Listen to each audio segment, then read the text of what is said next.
ગુજરાતમાં ચૂંટણીઓ નજીક છે ત્યારે વિવિધ પાર્ટીઓ મેદાનમાં ઉતરી પડી છે। ત્યારે લોક જનશક્તિ પાર્ટીના નેતા ચિરાગ પાસવાન ગુજરાત મુલાકાતે આવ્યા હતા। તેઓએ ભરૂચ ખાતે પણ મુલાકાત લીધી હતી અને વડોદરા એરપોર્ટ પહોંચ્યા હતા। આ દરમિયાન તેમણે ગુજરાત વિધાનસભાની ચૂંટણીને લઈને તૈયારીઓ બાબતે પોતાના ઉમેદવારી મહત્તમ બેઠકો ઉપર લડાવવાની વાત કરી હતી। ગુજરાતમાં ચૂંટણીઓ નજીક છે ત્યારે વિવિધ પાર્ટીઓ મેદાનમાં ઉતરી પડી છે। ત્યારે લોક જનશક્તિ પાર્ટીના નેતા ચિરાગ પાસવાન ગુજરાતની મુલાકાતે હતા। તેઓએ ભરૂચ ખાતે પણ મુલાકાત લીધી હતી અને વડોદરા એરપોર્ટ પહોંચ્યા હતા। આ દરમિયાન તેમણે ગુજરાત વિધાનસભાની ચૂંટણીને લઈને તૈયારીઓ બાબતે પોતાના ઉમેદવારો મહત્તમ બેઠકો ઉપર લડાવવાની વાત કરી હતી।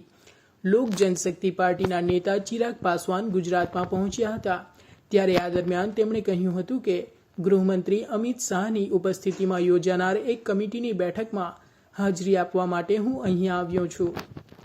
તેઓએ ગુજરાતમાં મહત્તમ બેઠક ઉપર પોતાના ઉમેદવાર ઊભા રાખવાની તૈયારી બતાવી હતી। વિધાનસભા 2022 ગુજરાતની ચૂંટણીઓના બ્યુગલ વાગી ચૂક્યા છે। તેવામાં ભાજપા કોંગ્રેસ સિવાય આમ આદમી પાર્ટી પણ પોતાનું જોર લગાવી રહી છે। તેવામાં હવે ચોથો પક્ષ લોક જનશક્તિ પાર્ટી પણ ગુજરાતમાં પોતાના રાજકીય સપના સેવી રહ્યું હોય તેમ લાગી રહ્યું છે।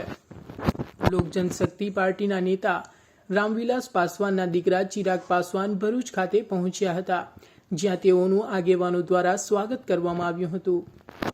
ભરૂચ લોક જનશક્તિ પાર્ટીના અબ્દુલ કામઠી તથા આગેવાનોએ તેઓનું સ્વાગત કર્યું હતું। તેઓ વડોદરા એરપોર્ટ પહોંચ્યા હતા। આ દરમિયાન તેમણે લોક જનશક્તિ પાર્ટી પણ આવનારી ચૂંટણીમાં ગુજરાતમાં પોતાનું અસ્તિત્વ બનાવશે તે પ્રકારની વાત કરતા મહત્તમ બેઠકો ઉપર કેવી રીતે ઉમેદવારો ચૂંટણી લડી શકાય તે વિષયને લઈને તેમનો ગુજરાત પ્રવાસ હોવાનું જણાવ્યું હતું। ये 2 दिवसीय गुजरात का दौरा, आप सब जानते हैं कि गुजरात में आने वाले दिनों में जल्द विधानसभा के चुनाव होने वाले हैं और इसकी अधिसूचना कभी भी जारी हो सकती है। लोक जनशक्ति पार्टी रामविलास और हमारे नेता लोक जनशक्ति पार्टी के हमारे संस्थापक हमारे आदरणीय रामविलास पासवान जी का विशेष लगाव हमेशा गुजरात और गुजरात के लोगों के साथ रहा। उन्होंने हमेशा गुजरात के लोगों की आवाज़ को बुलंद करने का उन्होंने काम किया। दुख सुख की घड़ी में हमेशा वो गुजरात और गुजरातियों के साथ वो खड़े रहे। आज जब विधानसभा के चुनाव गुजरात में होने जा रहे हैं, लोक जनशक्ति पार्टी रामविलास ने ये फैसला लिया है कि इस विधानसभा के चुनाव में पार्टी भी अपने उम्मीदवार उतारेगी और हमारे नेता आदरणीय रामविलास पासवान जी के विचारों को लेकर हम लोग जनता के बीच जाएंगे। उन्होंने जिस तरीके से गुजरात की आवाज़ को बुलंद करने का काम किया, उसी आवाज़ को मजबूती देते हुए उनका पुत्र होने के नाते, पार्टी का अध्यक्ष होने के नाते ये मेरी जिम्मेदारी भी बनती है, मेरा उत्तरदायित्व बनता है कि मैं अपने नेता अपने पिता के हर सपने को पूरा करूं। उसमें ज़रूर गुजरात को लेकर जो उनकी सोच रही, मैं चाहूँगा कि आगामी विधानसभा के चुनाव में लोक जनशक्ति पार्टी रामविलास के तमाम प्रत्याशी हमारे नेता के विचारों को लेकर जनता के बीच जाएं। इसी उद्देश्य के साथ ये 2 दिवसीय कार्यक्रम हम लोग का रहा है। कल सूरत में हम लोगों की पार्टी की एक अहम बैठक होने वाली है, जिसमें आगे की चुनाव को लेकर क्या रणनीति होगी, क्या रूपरेखा होगी, किन किन सीटों पर प्रत्याशियों को उतारा जाएगा, इन तमाम विषयों को लेकर कल गंभीरता से इस पर चर्चा होगी।